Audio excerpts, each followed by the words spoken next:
Why would the farmer put the plow in the ground in the spring if he couldn't see the vision of the harvest when the summer is finished? Is it possible to see the finished harvest? And the answer is yes. We do that simply by faith. Key phrase, faith is the ability to see things that don't yet exist. And that's how things exist. How did this hotel get here? Someone saw it while the property was vacant. You say, well, is it possible to see this hotel when it isn't here? And the answer is yes, of course. If somebody cannot see it when it is not here, then it will never be here. So it's possible to see things that don't yet exist. Interesting.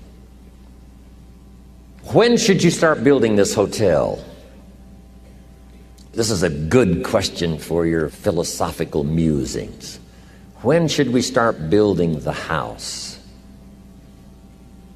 When should we start? And here's the answer. As soon as it's finished. You wouldn't start building the house until you had it finished.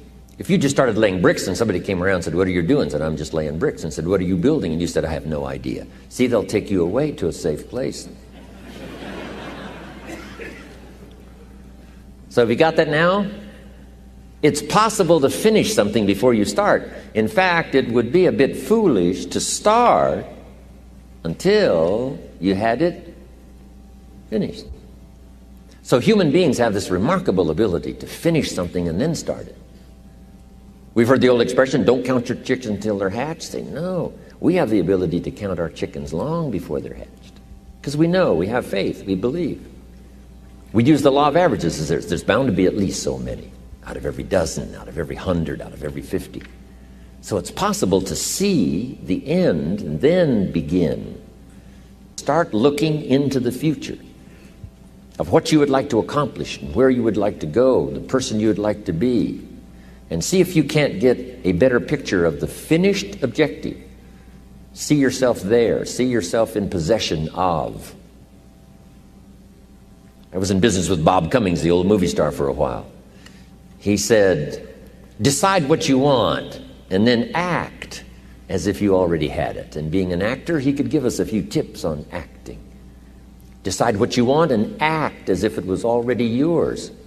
Now, the reason we can act thinking that it's already ours is because not only can we vision the end results, we can also vision the beginning of making it real.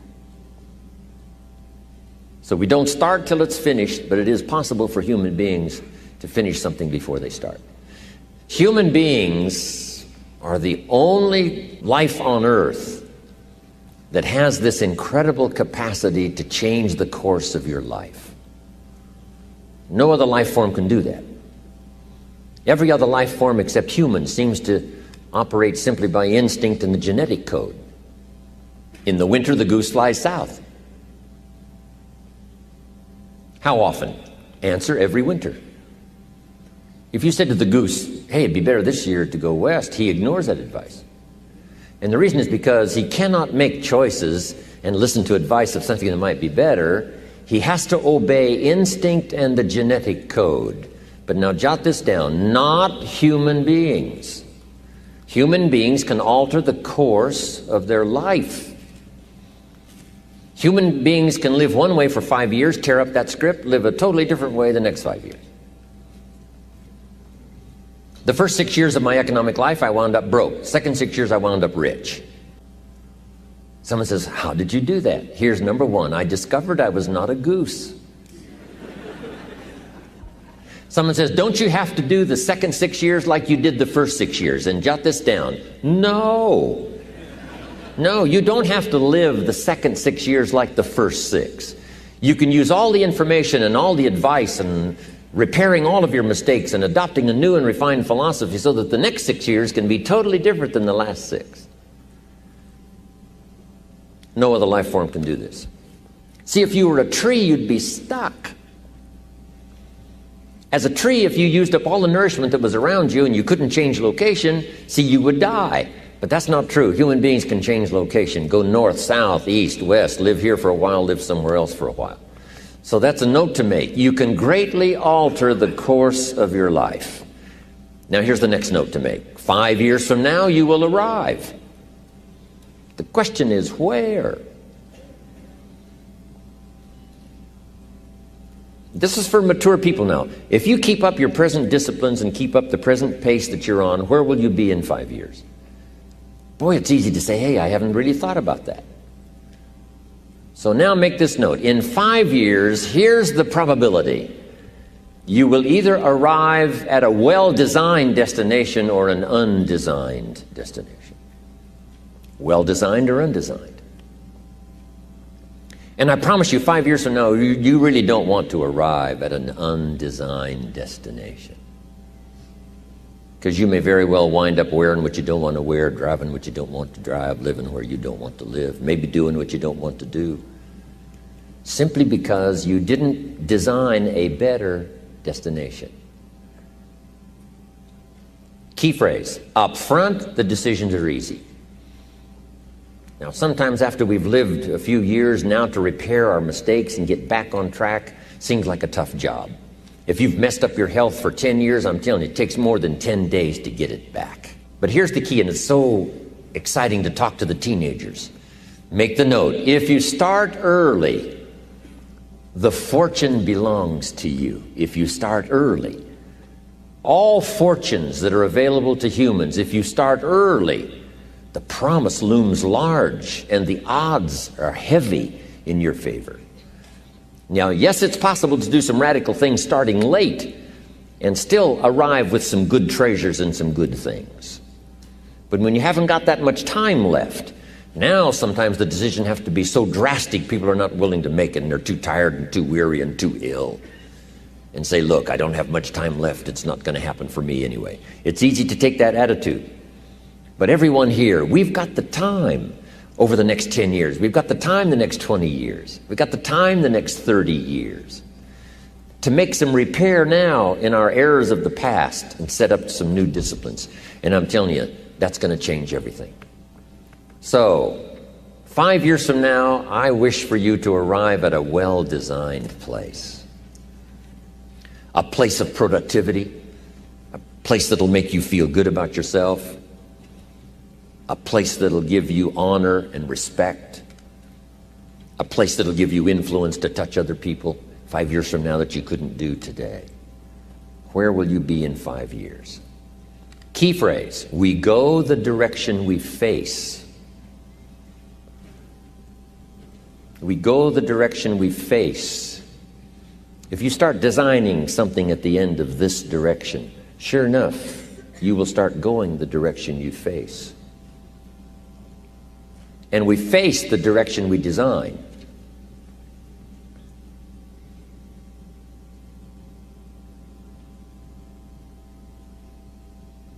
Next phrase, direction determines destination. Destination is not determined by hope. It's not determined by wish. Destination is determined by direction. You cannot change destination overnight. You cannot change destination overnight. Which means you can't arrive at a 5 years from now place tomorrow. But here's what you can change today and overnight. You can change direction. And it is so fascinating what a little small change of direction will do. Let's say that you're here and you're headed this way. And 5 years from now, you'll wind up here. But here's how we individually can arrive at a new destination. Maybe right now by discipline or lack of discipline or direction, you're headed this way. But it wouldn't take much to change direction and head this way. So that in 5 years, you wind up here instead of here. And the difference now of getting off this track and getting on this track is not much. A few decisions in discipline, a few decisions in learning, a few decisions in change of behavior, change of habit, a few decisions in setting goals that you've sort of let drift before. Like I did at age 25, didn't have a list. I immediately started to change that. And I immediately started to change my direction so that very quickly I started heading this direction. In less than 7 years, I was a millionaire. And that was just my economics. And sure enough, when I met my mentor, I was headed this way. And here's where I would have been in 5 or 6 years. Maybe okay. You know, my kids probably wouldn't have been starving. And maybe, you know, we got clothes to wear and a place to live. But the joy of productivity and the joy of becoming valuable to the marketplace and more valuable to my family and valuable to my friends in my inner circle, all of that probably would have escaped me if I would have kept going this way. But I am so thankful for the circumstances and whatever else arranged it for me. Some things are arranged, we don't even know how they've occurred. For you to be here, do you imagine the chain of circumstances that caused you to be able to sit in this auditorium today? It's amazing. This had to happen, and this had to happen, and this door had to close, and this door had to open. And all of those things, for me to be here, for you to be here, I just didn't drop out of the sky, right? And you arrived here from all kinds of directions. Here we are. And so we just say, wow, part of that's a mystery, and we let it be a mystery. We don't even try to figure it out. We just say, wow, it's incredible. But now that we're here, how could we collectively and individually affect each other's lives? It's by doing just what we've done: study, learn, teach, shake hands, trade stories, and do all the stuff. So that we can help other people as well as ourselves to make that small journey to a new direction. So jot that down. It's only a small journey to a new direction. Guess how quickly you can change your health? By starting to eat an apple a day. Mama said an apple a day keeps the doctor away. Let's say you've been ill long enough and you've had health problems long enough, and you say, that's it. That's over. I'm going to now start a program. You don't have to really revolutionize your whole health life. Just start with an apple a day. You say, well, is it that simple to change your health life? And the answer is yes. The key is just to start. You know, you pick up a book on good health, and you get halfway through the book, and it says, now, dear reader, set this book aside, fall down on the floor, and see how many push-ups you can do. And then it goes on to say, and if you have not done that, why not give this book away?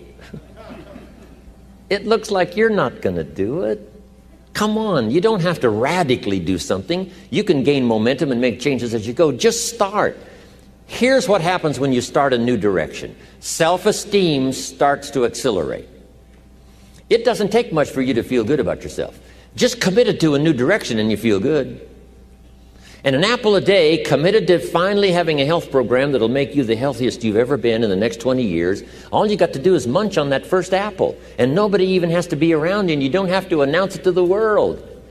But you munch on that first apple and say, this is the beginning of developing a health program that's going to make me so healthy I'll have the vitality to do whatever I want to do for the next 30 years of my life. Munch, munch, happy, happy, self-esteem off the scale.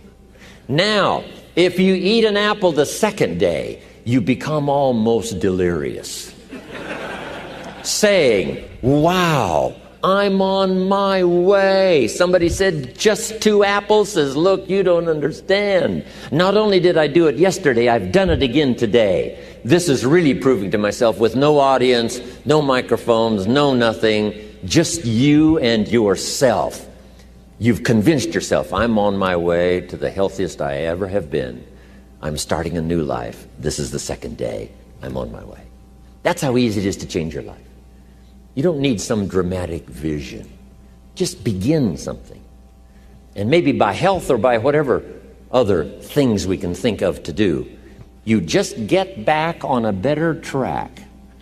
Okay? It's a small journey to changing direction.